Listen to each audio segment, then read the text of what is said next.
Hey, Doug. Hello, welcome, and good afternoon, everyone. Want to welcome everyone to this virtual town hall with Senator Jeff Merkley to discuss our once-in-a-generation golden opportunity for significant investments in clean energy, justice, and jobs. We are recording this town hall, so if you miss something or have a technological glitch, you will have a chance once it is posted online to hear more from Senator Merkley and his responses to our questions.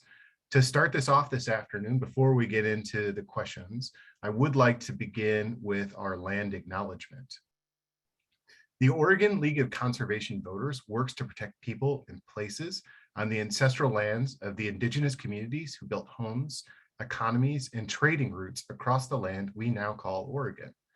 We would like to honor and acknowledge Oregon's 9 federally recognized tribes who have stewarded these lands since time immemorial. The Klamath tribe of the Southern Oregon Plateau, the Burns Paiute of the High Desert East, the Coquille of Southern Oregon's coastal forests, the Confederated tribes of the Grand Ronde in the Northern Coast Range, the Cow Creek Band of Umpqua in the Southern Oregon foothills, the Confederated tribes of Umatilla in the Blue Mountains, the Confederated tribes of Siletz in Oregon's northern rainforests, the Confederated tribes of Coos, Lower Umpqua, and Siuslaw on the wind-blown southern coast, and the Confederated tribes of Warm Springs on the sunny eastern slopes of the Oregon Cascades. And we would like to recognize all the other indigenous communities who have not yet been federally recognized. Oregon was built on broken treaties, and the lasting effects of federal and state policies, both past and present, have put Native Americans at a disadvantage for hundreds of years. It is on all of us, whether we are descendants of colonizers or inhabitants of stolen land, to re-educate ourselves and each other. Together, we have the responsibility to push past recognition and demand state land repatriation and reparations to sovereign tribal nations and indigenous people across the state. OLCV aims to work in partnership with tribes to further this endeavor of land repatriation and reparations. So I am really excited to have the opportunity to introduce my friend, Senator Jeff Merkley. Very frankly, Oregon is really quite blessed to have 2 incredible leaders in the US Senate, one of whom is joining us here this afternoon, Senator Merkley. Many of you know Senator Merkley was first elected to the US Senate in 2008. He's now in his 3rd term. And since he's been in the Senate, and frankly, long before that, he has been one of the foremost climate champions across the United States. Here in Oregon, before he was in the United States Senate, he was the Speaker of the Oregon House. And he was instrumental in passing Oregon's first renewable energy standard back in 2007. So his work on climate and the environment spans decades at this point. In addition, Senator Merkley has an incredible 99% lifetime LCV score, and he serves on 2 very important committees for moving climate and infrastructure legislation, the Appropriations and Budget Committees. Welcome, Senator Merkley, to this town hall. Thank you so much, Doug. It's a pleasure to be with all of you because the only way we're going to win this battle to save our planet is with committed activists like yourself who are fighting tirelessly. This is a tough fight against very, very powerful opponents. And if we don't win, the consequences are horrific. So we have to win. And the type of work that you all are doing is what makes that possible. You probably all just saw the IPCC, the Intergovernmental Panel on Climate Change report, come out. It is every report that comes out says things are worse than they were before, and they now use the term code red. We're in code red territory for the planet. That even if we were to stop all new carbon dioxide production right now, pivoting to 100% renewable energy, we would still be seeing the planet warm over the 1.5 degrees that was laid out as the target in Paris. And of course, we know that the world is not stopping the creation of carbon dioxide right now. And in fact, the amount of carbon dioxide has been produced has been going up. And this is an area where I just feel that we still have a leap to make because we have a climate champion in the White House, and yet that climate champion keeps saying yes to new fossil fuel projects. And I say this to you because I think Team Biden needs to hear from the environmental community that these decisions have to end. Just a week in, we didn't find out until recently, the Team Biden lowered the royalties on one of the more profitable coal companies on two of their mines, and basically to allow them to extend the production of coal. They green-lighted the Willow project, which is going to move, I think it's 160,000 barrels a day through a 300-mile pipeline from the North Slope of Alaska. They allowed into this bipartisan bill that was just passed a $25 billion loan guarantee or authority to give the loan guarantee for an LNG pipeline, 800 miles from the northern slope of Alaska to an LNG export facility. They have now green-lighted, supported a brand new Line 3, a brand new pipeline that's going to carry twice as much tar sand oil per month as the existing pipeline, and will do so for at least the next 50 years. So I'm mentioning those things because it means even with a president who ran on climate and is doing some very positive things on climate, we still don't have a president who says no to new fossil fuel projects.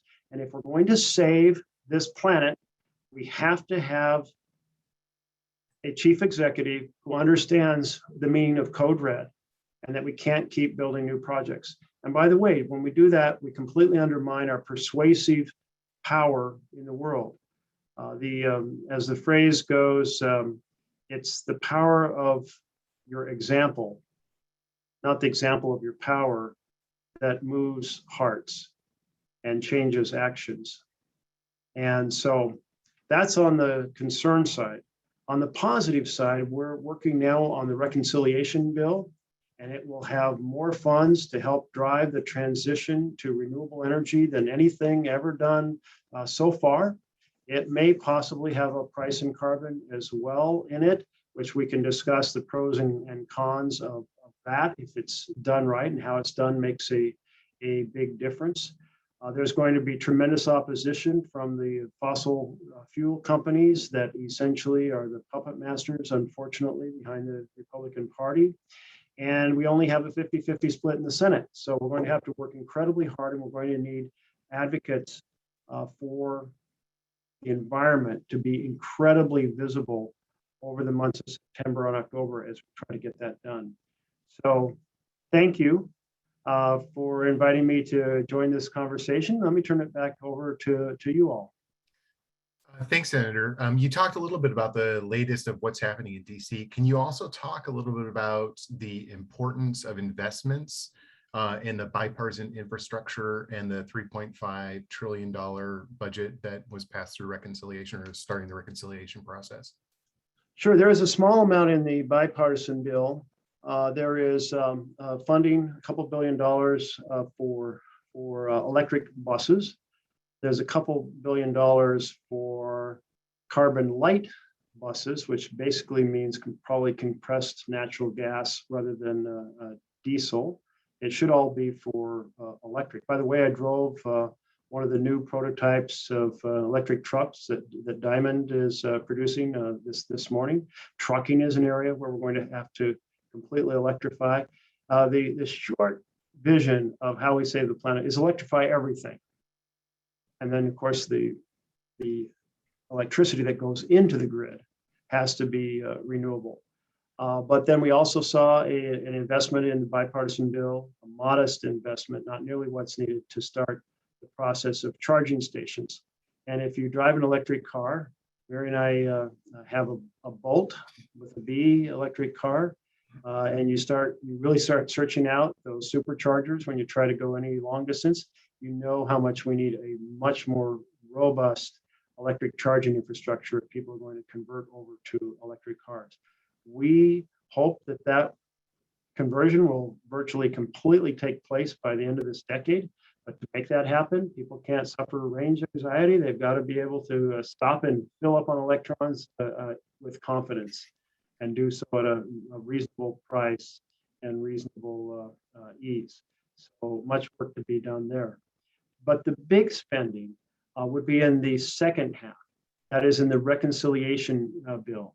We have now done the budget resolution that starts that process, but we are going to be spending September and October working to fill out the vision of exactly what's going to be spent where. And there's some big things in there, like a massive amount of help for housing, as an example, a huge number of things for families, like paid family leave and 2 years of early childhood education and 2 years of college and a child tax, and then a whole lot for the climate. But the design of that, we're going to have to be deeply engaged in over the next 2 months.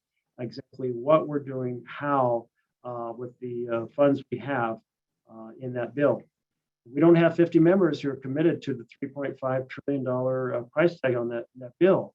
What does that mean? Does that mean that bill comes out at 3.4 trillion, or does it mean it comes out 1.5 trillion? That would be a massive difference in what we have to spend on climate. But this is the moment. So it needs to be north of $3 trillion, and it needs to drive a really fast conversion from fossil fuels to renewables. Thank you. We're going to switch gears and take questions from the audience, starting with Emma Kiefer and Yusuf Arifin. And I want to thank everyone who has joined us for your incredible engagement today. There are more than 650 people signed up on this stream, and we had more than 300 questions submitted. Now, as much as we might like to, there's no way we're going to get through 300 questions. It's a remarkable amount of interest, and I can't thank everyone enough for that. So what we've tried to do is select a representative cross-section of questions to cover all the main topics that we saw from that large amount of submitted questions. So first up again is Emma. Hi, Senator Merkley. So I wanted to ask, how do you plan to include Indigenous groups in your climate action planning, and what is your history of working with Indigenous peoples? Hey, Emma, thank you.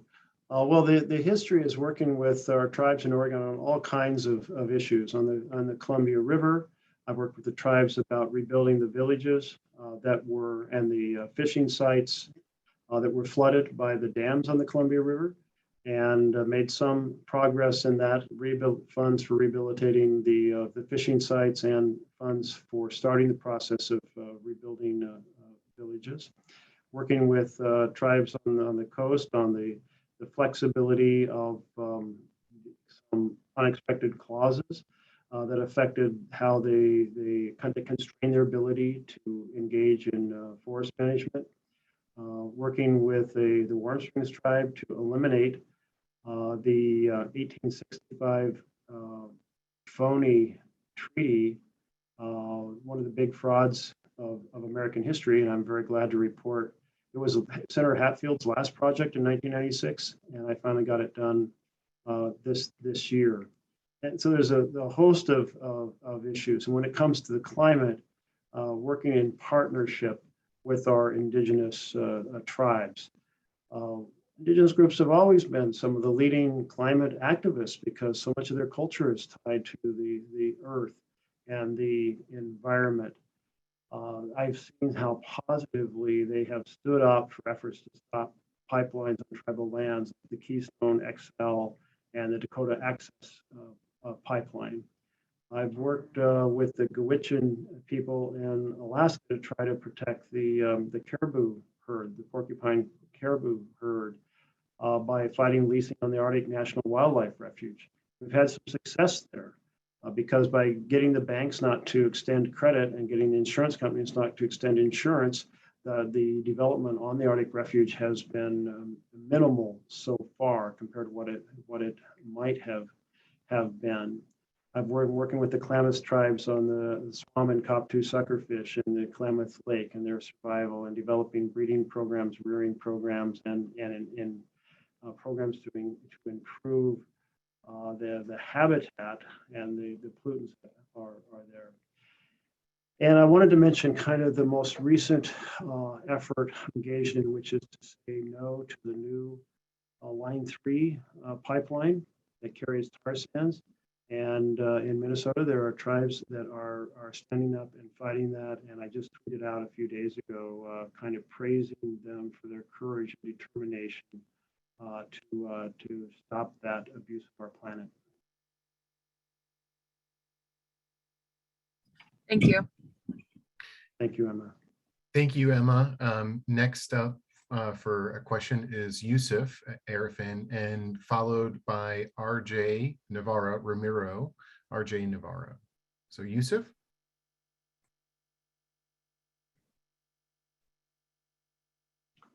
And Yusuf, if you're talking to us, you have to first hit, yeah, there you go.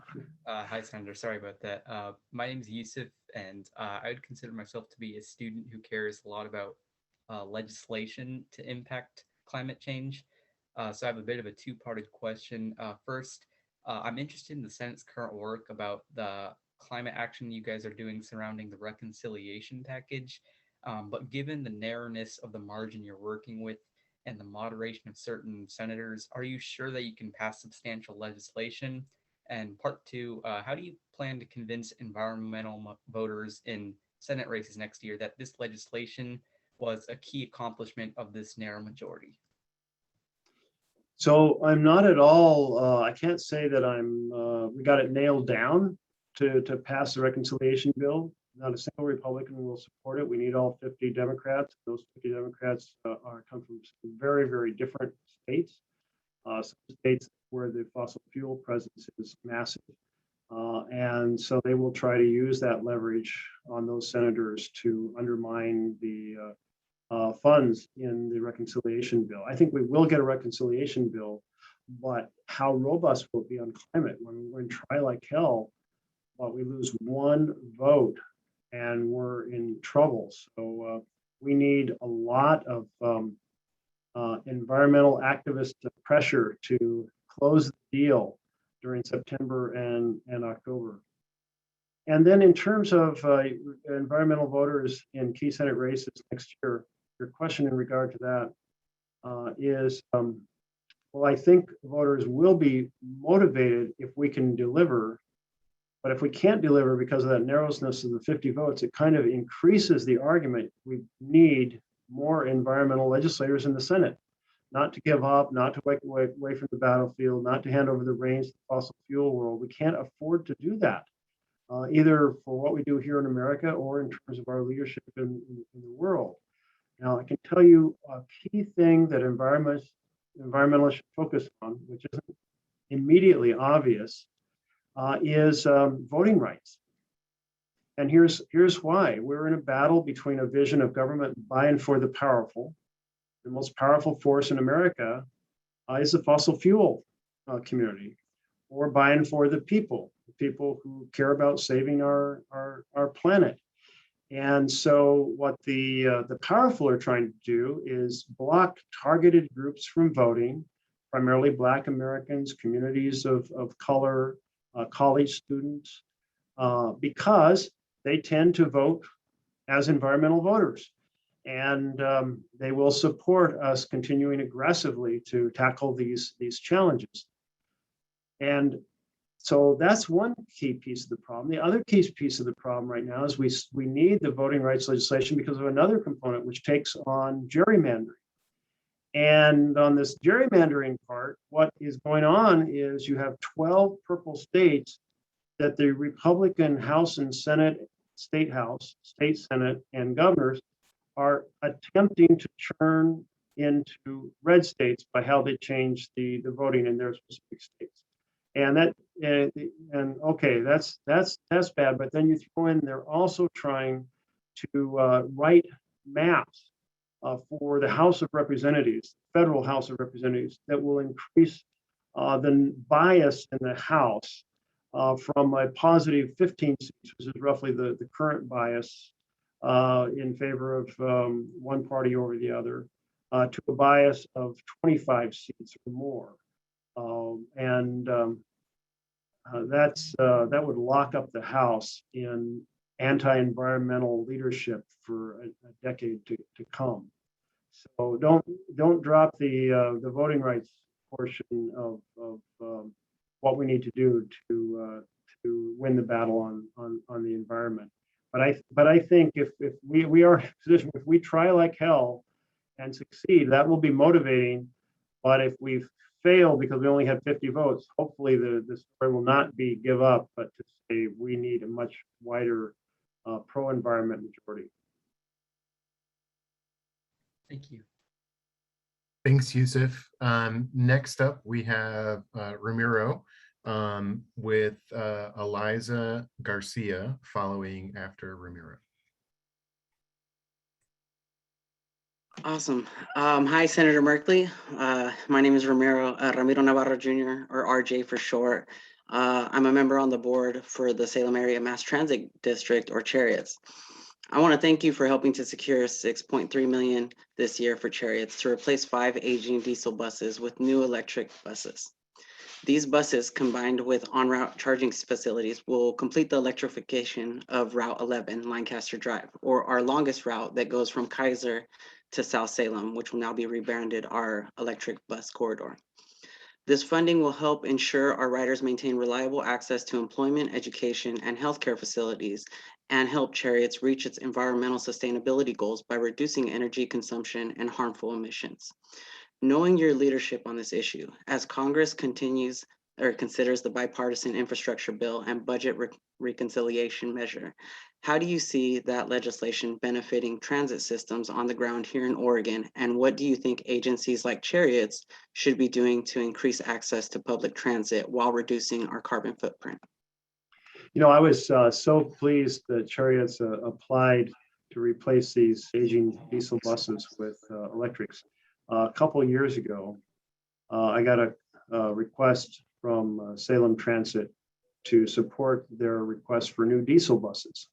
And I called them up and I said, you know, I cannot write a letter of support for this project. The point has come where we have to start the transition. And I know that starting the transition is hard because you've got to develop the charging infrastructure. You got to figure out what routes will work. You have to figure out what brand of bus will really deliver based on the experience of others. And it's not going to be, the initial startup is not going to be that easy. You may have to even deal with surge charging from your local utility and get that negotiated. But we have to start now. And I can't support any grant requests anymore for diesel buses. And so that's the background in which I was so happy to see Chariots apply and to receive this. And every bus they buy from this point forward, it needs to be an electric bus. They're getting better and better. The kinks are getting worked out. I first rode on an electric bus, I don't know, 4 or 5 years ago. They haven't been always a complete success. There's been problems. There's been brands of buses that didn't perform, but they're getting better with each edition. And the more that we use them, the more quickly they're getting better. I mean, I can't believe what's happened between when I bought in 2013, I bought in the passenger vehicle realm, a Chevy Volt, which only had a 35 to 40 mile range. And then recently a Chevy Bolt with a B that has a 230 mile range and just, you know, works so beautifully, like all the kinks have gotten worked out. So I think there has to be a commitment by the transit district to say we need 100% clean energy vision to be adopted. And then we need to do for our transit agency a plan that we redo at least every 2 years on the pathway on how we get there. What are the next set of things we can do? What can we do for the vehicles that we use, I don't know, for our service repairmen or repair women to go fix things? How do we heat our building? Can we switch it to a heat pump? How do we heat our electricity? Or how do we heat our water? Can we switch that to either heat pumps or electric, from gas to electric? Do we need to insulate the building more, et cetera? Like, that sort of conscious strategy then starts infusing every decision the transit agency will make. And I think that would be a very powerful way for the agency to go forward. Awesome. Thank you. I appreciate that. You're welcome. Thanks, Ramiro. Next up, we have Eliza Garcia, followed by State Senator Jeff Golden.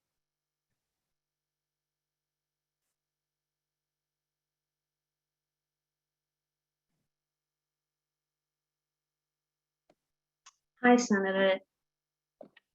My question is, how plausible is a nationwide commitment to 100% clean energy? What would have to change in order for a commitment like this to be made? And how can we as citizens help? You know, Eliza, I'm really struck by how fast the landscape is changing. It was about 4 years ago that I put out a bill that was we referred to as 100 by 50, 100% carbon neutral by the year 2050. And people just said, that is crazy. That's like, have you gone off the deep end? It's totally impossible. And like one of the components was that we stop selling fossil fuel cars by 2040 so that basically all the fossil fuel cars would be retired by 2050 because the average age at which cars stay on the road is only about 7 years. So, and people said that will never happen. Well, at that point, not a single country had raised or committed to the idea of getting rid of fossil fuel cars. And within the last several years since I did that, a dozen nations have said, we're going to stop producing fossil fuel cars. And now various car companies have said, we're going to stop producing fossil fuel cars. Electricity is the future. And so it shows that how quickly things are changing. And we have to press the boundaries. And we have a president who was overwhelmingly elected after committing to achieve 80% carbon-free electricity by 2030, and 100% carbon-free electricity by 2035. And the Clean Energy Plan encapsulates that. We are trying to get that into the reconciliation bill. We have to survive a ban on policy that exists in the Senate rules. It's referred to as the bird bath after Robert Byrd, B-Y-R-D, who interpreted that and established the rule that you can't put policy measures into a reconciliation bill. We have a leader of the Senate committed to clean energy. We have a Blue House committed to it.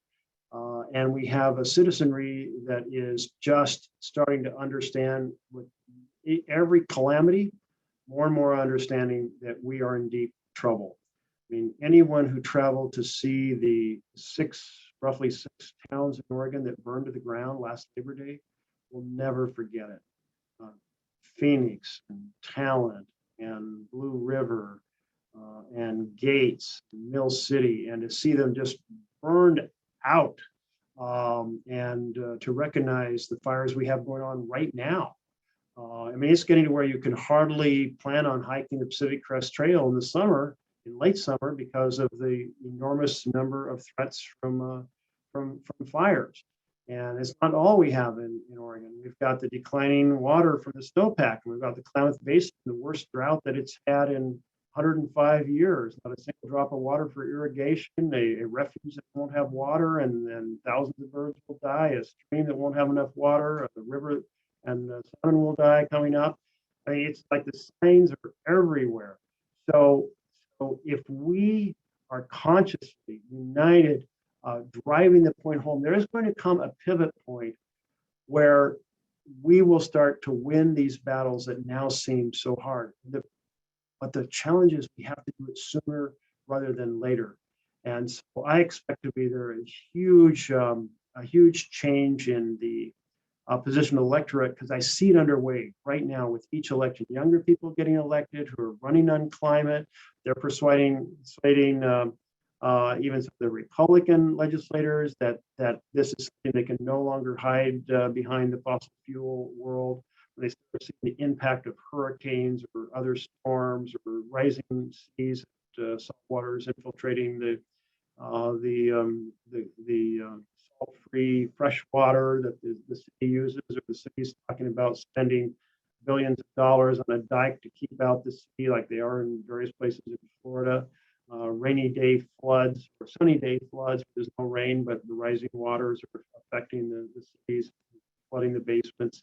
I mean, there's so much going on here. Yes, So yes, but the electorate is moving and the electeds are moving, but not fast enough. So our job is to speed them up. Thank you so much. Thank you, Eliza. Speaking of electeds and speeding things up there, we've got a certain state senator from Southern Oregon, State Senator Jeff Golden. Thank you for joining us. And after Jeff, we will have Flavia Franco is next up.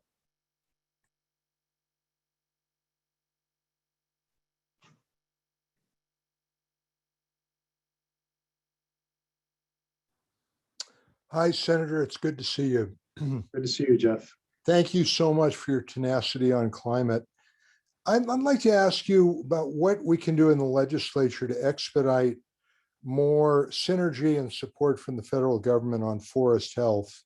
As I think you know, we passed an omnibus bill this session, Senate Bill 762, and it has a really substantial commitment to forest health and risk reduction, and very substantial in terms of our budget picture, about $50 million in that. And a lot of it's going to go to work sites selected on federal land, very little on state land, some on private land. And that's, you know, some of our constituents have difficulty wondering why we should be spending general fund on that. The answer is because we have to as part of the crisis. And I know how active you've been in trying to improve and focus the federal commitment on federal grounds in Oregon. And I'm just wondering what it will take what we can do really to incentivize and focus Congress on an investment, at least to care for federal lands in a more helpful way that integrates with our efforts. Yeah, Jeff, thank you very much. And thank you for your leadership in the state Senate. And I do feel like we're getting significant help federally. And in the bipartisan bill that just passed, I was able to get about $8 billion to prevent and respond to wildfires and to restore fire-ravaged landscapes. But let me note some of the efforts. One is to increase the collaborative forest landscape restoration projects. The CFLR projects, we have 4 of them are federally funded in Oregon. And when they bring together the stakeholders from across the spectrum, from the environmental side, the timber side, and they work out a prescription for the forest that will make it more fire resilient, produce saw logs, produce jobs, then that's really powerful because they stay out of the courts because all the stakeholders were at the table. So I've been able to get the authorization doubled for that, and then to get the funding doubled for it. And that means there'll be a lot more CFLR projects. I started 4 years ago to get funds so that we could train our National Guard to fight fires, and they have been helping to fight the fires this summer as they did last summer. Another thing that I'm pursuing that I wouldn't say is yet successful, but I'm getting a very positive response, is to build a year-round firefighter workforce so that when they're not fighting fires, they're doing forest treatments to make the forest more fire resilient. And so having that year-round will really increase the expertise, the experience, and stop the kind of a huge hemorrhaging of loss of talent every year that we go through in the firefighting world. I'm trying to get the best science on how to make forests more fire resilient, and I think there's a lot of agreement in the ponderosa pine forest that when you get something that you can thin those forests, and the forests start to look a lot more like they did when there were periodic fires that swept through and we didn't squelch every fire. And with that being further apart, the firefighters get into the front line, and the fire goes through the forest a lot more slowly. We saw this in the Millie fire when it was bearing down on cisterns, and it reached an area that had been treated and then gone through prescribed burns, been thinned, mowed, and prescribed burned, and it really slowed down that fire. There's a lot more controversy over exactly what works best. Some of the other forests, like the Douglas fir forest, And so I'm trying to get the head of the Forest Service. We need the best science to apply on how we make these forests more resilient. I'm expecting that in addition to the 8 billion we got in the bipartisan bill, we'll get significantly more funds in the upcoming reconciliation bill. Senator White and I have been talking about trying to get 25 to 30 billion. I don't know if we'll get that much. That's a lot, but it is an opportunity. We hope to do so. We have 2.3 million acres in Oregon that have passed the environmental standards. In other words, they're already, the planning's in place, they've been approved, but we could treat them if we had the funds. And so I'm asking for a map of how those acres compare to where our small towns are, to understand where should be the real priority as we do get funds, where should be the real priority in treatments. Sometimes the areas further away from towns are cheaper, and if you're trying to maximize acreage, you do that. But if you're trying to protect our towns from burning down, you want to treat the areas in that wildland interface with the urban interface, or WUI as sometimes they call it. So those are some of the some thoughts. I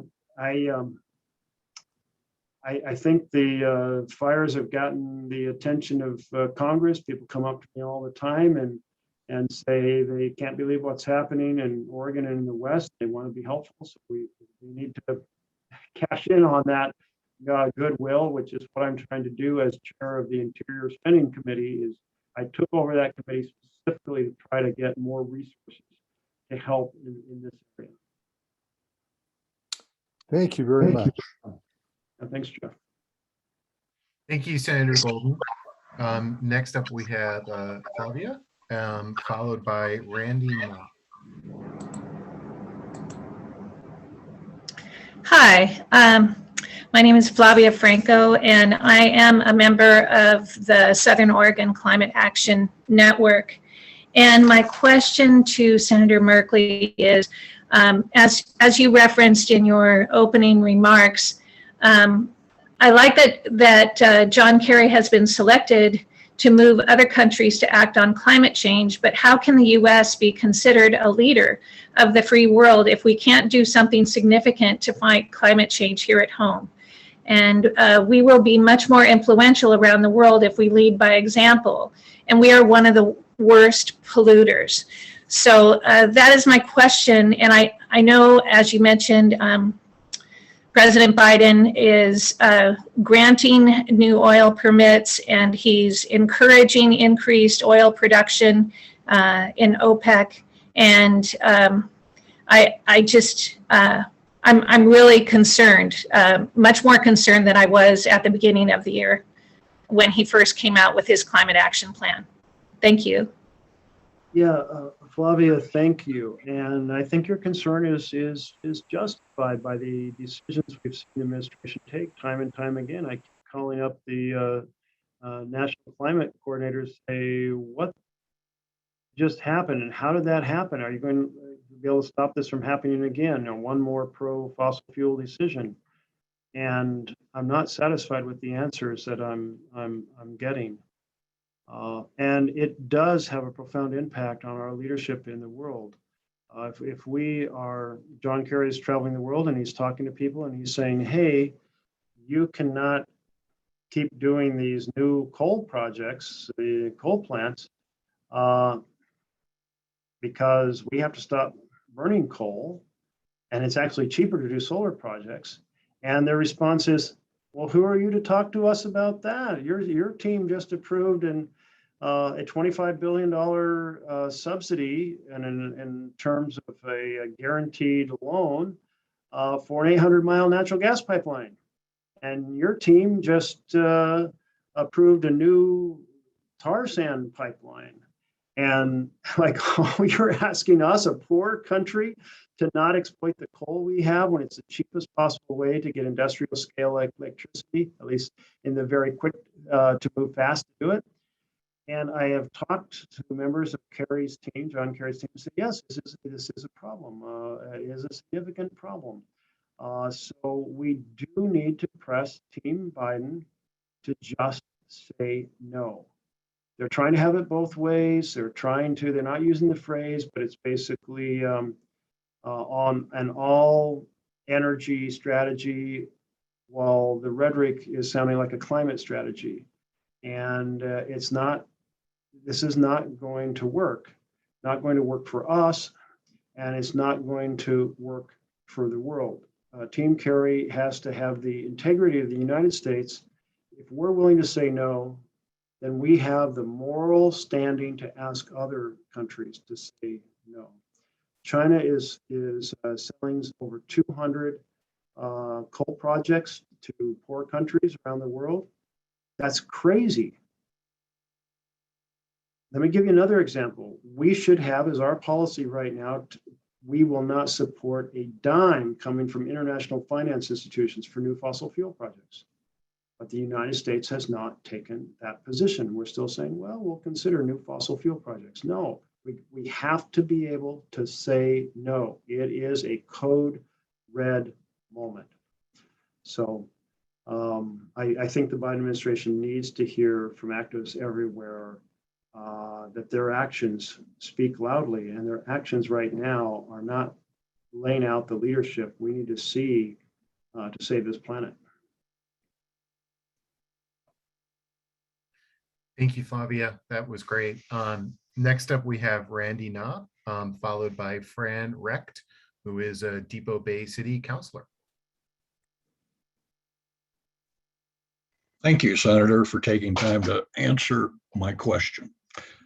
I'm a long-term rural resident of Northeast Oregon, and I have a profound and deep appreciation for all of the natural resources surrounding our area, including scenic vistas, streams, and all rivers. Making certain that these valuable resources are protected and improved upon is a constant struggle in our area as to a balancing act between local officials and agriculture. As our state and Western US deals with record heat, drought, and significant wildfires, we are reminded of the importance of water to every Oregon community. These conditions underscore the urgent need to protect our resources, clean water, our rivers, streams, and tributaries. My question for you, Senator, is how do you see the River Democracy Act adding benefits to farmers, forest owners, and the community members at large? So the River Democracy Act is Senator Wyden's bill, and I'm a co-sponsor of it.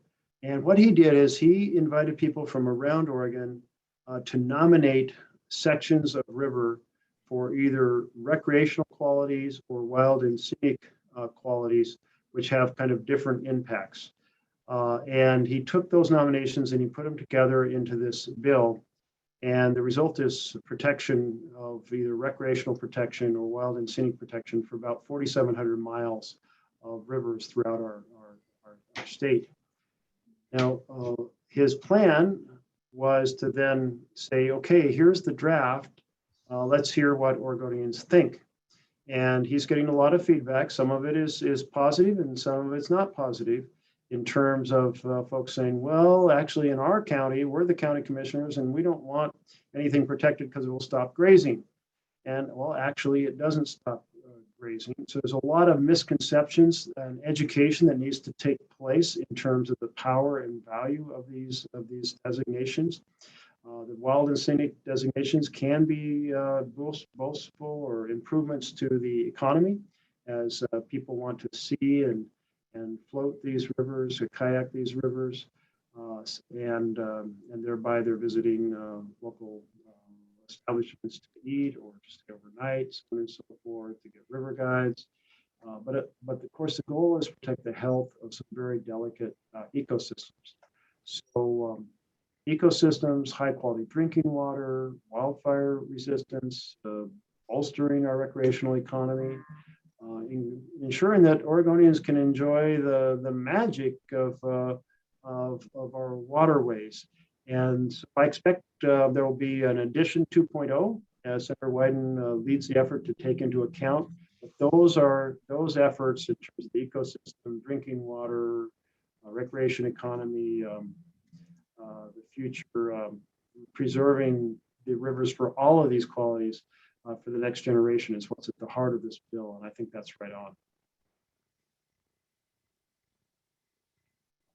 Thank you, Senator. Thank you, Randy.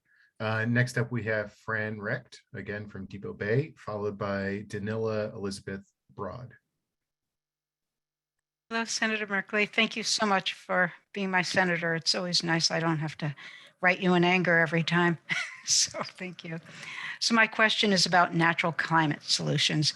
How can we get funding for natural climate solutions?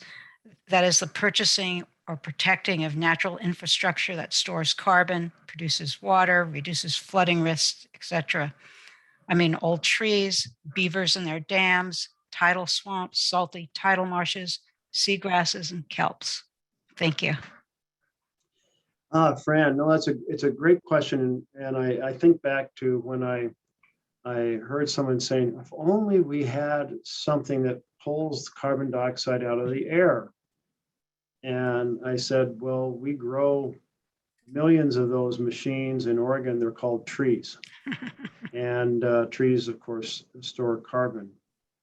The strategy of how you use these natural climate improving strategies is complicated when it comes to the market. There are, of course, carbon credits that are being bought by different, are being established through different trading mechanisms. So companies can say, hey, you know, I'm producing this much because my planes produce so much carbon dioxide, but I'm buying offsets. And that those offsets are planting trees or improving tidal marshes or kelps or so forth. But the natural world doesn't always work in close sync with us in that regard. An example would be there is a forest that's owned by a company that sold the carbon credits for how they manage that forest to some entity in California that was trying to meet California's stiffer requirements for carbon offsets. And that forest just burned. It just pretty much got huge damage to it in the bootleg fire. And they're wrestling now with what does that mean for their contract, because the contract was about this using this forest to store carbon. But that forest just produced a huge amount of carbon dioxide when it burned, and you don't now have the larger trees that are going to keep adding to sequestered carbon in the near term, because older trees do it far more effectively than younger trees. So I mean, these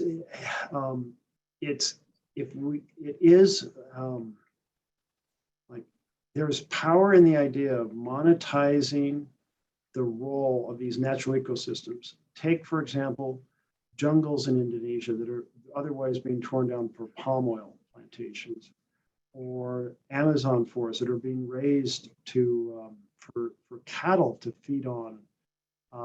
And the damage is so counterproductive to the planet. You know, if we can, through saying, hey, we'll pay for that to be protected rather than for that jungle be replaced by a palm oil plantation, we will pay to keep that tract alive and well of jungle in the Amazon. Those things make sense. But then what happens when illicit loggers come along and mow the whole thing down? And so it is complicated. It's difficult. We got to pursue those ideas because monetary incentives can move significant action, but it also has a lot of challenges built into it. So I guess I'll leave it there. That I hope we can find models that work well, and among the experiments that are being done across the world right now, and then take those that work well, understand why they're working well, and replicate those models. Thank you very much. Thank you, Fran. Next up, we have Danila, followed by Ilkyu Lee. Hi, Senator. I'm a concerned mom calling from Beaverton, Oregon. My children are 16 and 11. And thank you for taking my question. The IPCC report on climate declared code red for humanity, as you mentioned. Urban and rural Oregonians are on the front lines. And thousands of economists and scientists say making polluters pay with a price on carbon is the fastest way to get us to a 100% clean energy economy. Can you please speak to whether you support a price on carbon? And if so, what is important for you to see in a carbon pricing bill? So this is an appropriate follow on to our previous question on how we can use pricing structures to move action. And the reference to the most effective model was sulfur dioxide. And we put a market up for sulfur dioxide. And that was when we were worried about, well, we weren't just worried about it. We were having huge devastation from acid rain, from sulfuric acid, from sulfur dioxide coming out of coal plants. And it worked incredibly well. And once there was a dollar associated with it, people came out of the woodwork with new ideas on how to decrease the sulfur being put forth. And there was a faster reduction in sulfur dioxide. It's so fast you don't even hardly hear people talking about acid rain anymore. So that was the idea that, well, if it worked on sulfur dioxide, why can't it work on carbon dioxide? And the answer is it might, but we don't really know how well it will work because the regime has to be tight. And by that, I mean that there can't be loopholes that can be exploited throughout. So that's when you say what's important to see. One is there aren't loopholes that exclude significant sources of carbon dioxide and or methane that's leaking out of I like to call them methane pipes instead of natural gas pipes, because it helps us understand that primarily natural gas is methane, and the methane that's leaking in the natural gas system is incredibly damaging. So that needs to be taken into account. I'd put that up to the second point. The third is the concern that comes from the environmental justice community is that essentially you'll see an incentive to clean up areas, but not clean up those where there are frontline communities. And by frontline communities, I mean communities that are poor or inner city communities where this kind of polluting industries tend to be located, and so those communities suffer more of the damages, health damages. And so if people can kind of, a company can kind of buy down their ability to keep producing carbon or producing other toxins, maybe they'll still produce them in those frontline communities where there's the least political resistance. We've got to have a system that's truly protective of frontline communities. So those would be some of the things that I would lay out. Also, I want to note this. A lot of people say, hey, it's so great. No, we're seeing that some of the fossil fuel companies are really like supporting of a price on carbon. And but what we know from the leaked tape from one of them is that really what they're doing is it's another strategy to divert action from effective regulation. You know, if we can talk about this over here, maybe we'll take away the steam for doing these regulations that would really force us to cut climate. So all those are concerns to be taken into account. There are about 4 or 5 different versions of a price on carbon. I think they have the potential to be an effective and powerful instrument based on the sulfur dioxide model.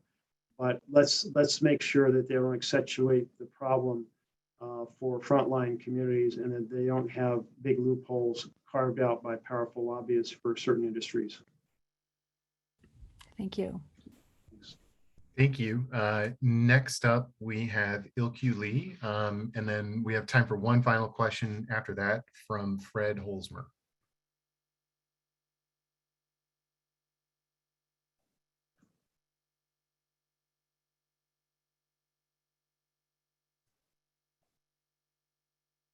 Ilkyu?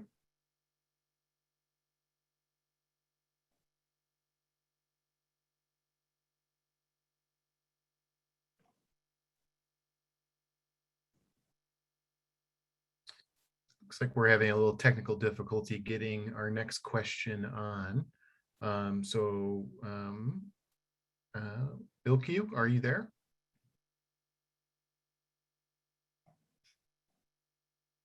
All right, we will try and get back to you, Ilke. We're gonna try and bring Fred onto the stream here so that we can get these last couple of questions in.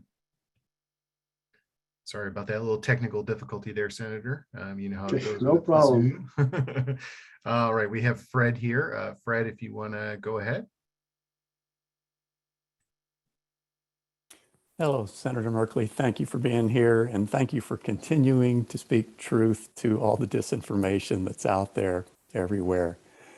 I have a question about, I want to speak to the purpose of President Biden's executive order that was put out at the top of the year known as 30% by 2030, which is to incentivize climate change actions to restore and conserve functioning ecosystems across the country. The Midcoast Watershed Council, which is located on the central coast of Oregon, has been successfully performing estuary, stream, and watershed restorations for 25 years and is interested in potentially utilizing this executive order for future restoration projects. My question is, can you possibly elaborate on the development of a framework for implementation of this 30 by 30, such as will it be delegated to states to evaluate, select, and fund candidate lands for conservation or restoration? Well, Fred, I'll be pretty brief on this because the answer at the moment is it's a vision, not a plan. And so until the Biden administration produces a plan, we just don't know how they're planning. They laid it out and said, this sounds great, we're going to champion this, but how are they going to do it? We don't have the foggiest idea. I assume there'll be a grant program. I assume there'll be criteria, what those criteria will be, how they'll structure it. Will they delegate it to the states?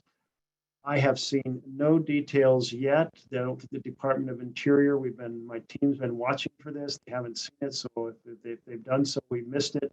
But I don't think that they have gotten to the point where they've laid out a plan yet. Okay, keep after them, please. Thank you. Okay, will do. Thanks, Fred. It looks like Ilke is back. If you want to jump on the stream here, Ilke, that'd be awesome. Thanks, Fred.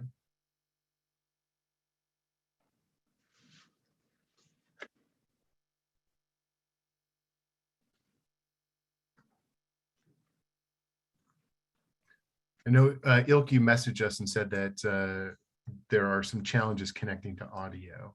So we'll just wait a second here and see. And if we can't resolve that, we have one question left from Ria Sarapalli.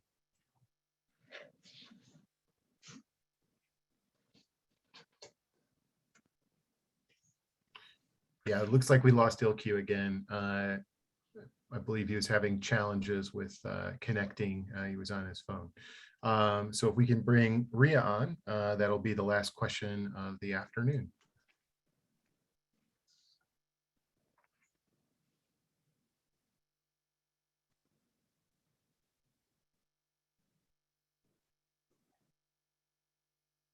Hi, Ria, you're still muted. There we go. All right.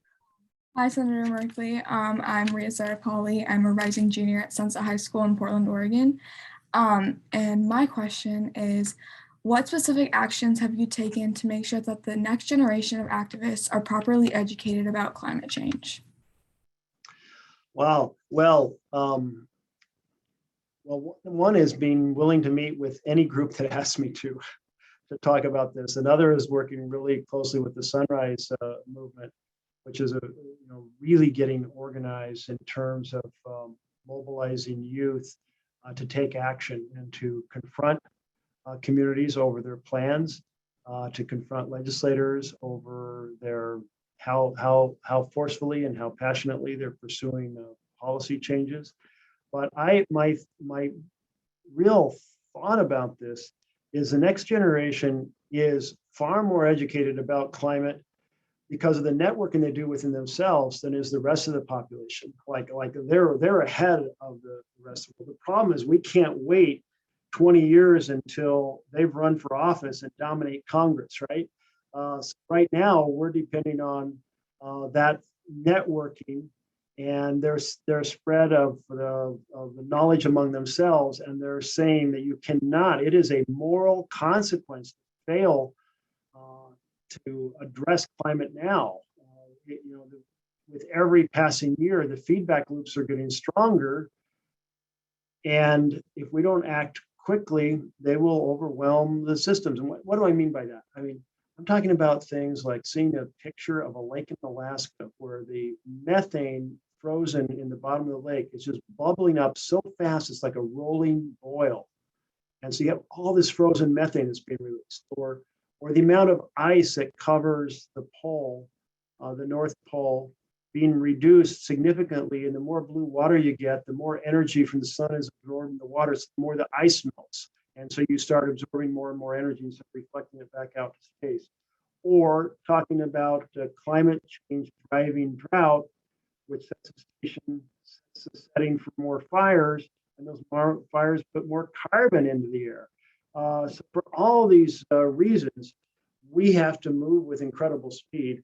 And I'm counting on younger Americans who seem to have seen the truth of this in a more powerful and passionate way than older Americans to force us to act now. And then when they are in office 20 years from now, they will take over and drive even faster change. But we need their engagement now. But I'm to any group of youth, I'm ready to meet with them.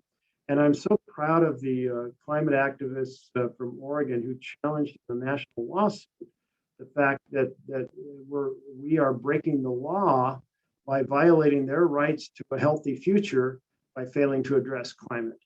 We haven't won that case in court, but it really has generated a huge amount of discussion, has helped to educate a tremendous amount of people. And the fundamental idea is right, that our failure now, allowing our ecosystems to be destroyed, is a crime against the next generation and the generations to come, that is violating their rights to a decent life. And it was an approach that a way of strategizing that I had not really anticipated, that I thought was really beautiful and correct.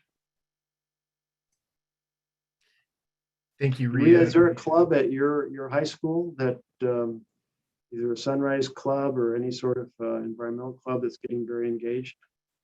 Yeah, we have like a variety of different clubs that kind of do a lot of climate activism, and I think that's like, I've joined those clubs, and I think that is a really powerful part of climate activism as well.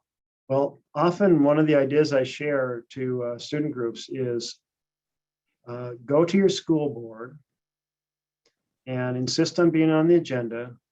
And if they have not done so, challenge them to adopt a 100% renewable energy or zero carbon plan that they will lay out what the school district is going to do.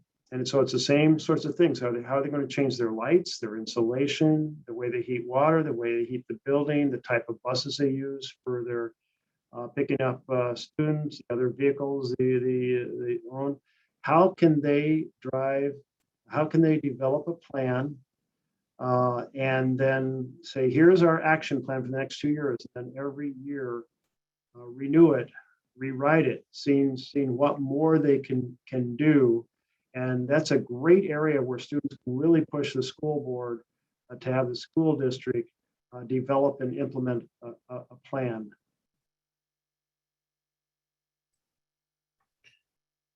Thank you for that last question, Maria. I think that's really important as a father of middle school and high school kids now. That really strikes home with me. So I really appreciate that. And thank you, Senator, for all of your time today. We really appreciate you answering these questions. Did you have any closing remarks? Well, thank you all. Everything OLCV is doing, the The fight is really important. It's very important that we modify the state constitution so that we don't have walkouts that stop action at the state level. This is equivalent to the US Senate, where the minority has a veto. So you have a tyranny of the minority. The tyranny of the minority is unacceptable in democracy. Madison well, Madison said it undermines the very premise of a republic in which the minority is making decisions rather than the majority. And Hamilton said you'll end up with tedious delays and contemptible compromises of the common good. And so for most action here in Oregon, we need to make sure that we don't have this problem in which you have a minority veto, because I've seen what it's done to the US and I've seen what it's already done in terms of how quickly we can move in our own state. And the reason that Madison and Hamilton said these things is because at the time they were writing the US Constitution, that they were under the Confederation Congress, which had a supermajority requirement to make decisions, and the place was paralyzed. So they knew what they were talking about not allowing a tyranny of the minority. So that's just a little bit on my mind as I think about going back in the September and trying to get past this reconciliation bill, and then trying to get the voting rights bill passed, which will be so important to success in the future on climate action. So we're really at a kind of a pivot point. Whether we succeed on these two efforts in September and October are going to make a big difference on how quickly America gets its act together, and they're also reestablishes credibility to help lead the world to save our planet. So thank you all for being engaged activists and for inviting me to join you in this forum. Thank you again, Senator Merkley. We really appreciate your leadership and your time today on climate. It means a lot to us at this organization, and I know to everybody around the state. And before everybody leaves the stream, I do want to hand this over for a moment to Brittany Van Sitters on the OLCV team to talk a little bit about what things you might be able to do to help Senator Merkley on the federal level and how you can engage on climate. Thank you, Brittany. Thank you so much, Senator Merkley, for joining us today. And thank you all for being with us as well. There's a lot happening, as we just heard, in Congress right now. And it's really exciting to hear how much that climate and the environment are part of that discussion. And it's really important that we work to keep these issues on the priority list. And you all as constituents can play a really big role in making sure that happens. So there's a couple of key ways that you can stay involved and engage. So first, please go like OLCV's Facebook post and comment a thank you note to Senator Merkley for spending his time with us today and for being a leader on climate action. The link to the post should be in the chat already or on its way soon. So please head there right away and add your thanks. If you're active on Instagram and Twitter, we also will have posts up there as well. And really the best thing that you can do at this stage in the process is to write a letter to the editor of your local newspaper, also known as an LTE. LTEs are short 100 to 300 word opinion pieces where you can share your thoughts with your community. And if you submit it to the Oregonian, maybe the whole state. And they help demonstrate broad public support for immediate climate action and can really help champions like Senator Merkley convince his colleagues that the time for Congress to act is now. So OLCV has put together a toolkit that you can use to help guide you, and our organizing team, myself, Adam, and Tia, are happy to help with editing, proofreading, questions, anything that you need. We're here to help. So we will share that toolkit in a follow-up email. So keep an eye out for that later on this week. And please don't hesitate to reach out if you have any questions at all. So thank you all again for attending our Climate Town Hall with Senator Jeff Merkley. Thanks, Brittany. And again, I really want to thank everybody who joined us here during the Town Hall Live and everybody who's watching this on our YouTube stream. And again, finally, to Senator Merkley for joining us. I just think it's really important here to talk about the importance of your engagement and leadership on climate. I think this may very well be the last best opportunity for climate on action before it's too late. And if we're not able to move this legislation this year, we really might never get another chance. So please stay involved, stay engaged, and let's do all we can to help get this over the finish line. And as a final note before we conclude, if your question wasn't addressed, and again, we had over 300 questions submitted ahead of time and about 50 questions during the stream itself, we are sharing all the questions with Senator Merkley's office, and I know that they will do their best to hopefully get you an answer. I don't want to commit them to that, but I know that they are very interested in trying to respond to as many questions as they can. So again, finally, thank you everyone for attending, and I look forward to working with everyone to take action on climate, jobs, and justice. Thank you.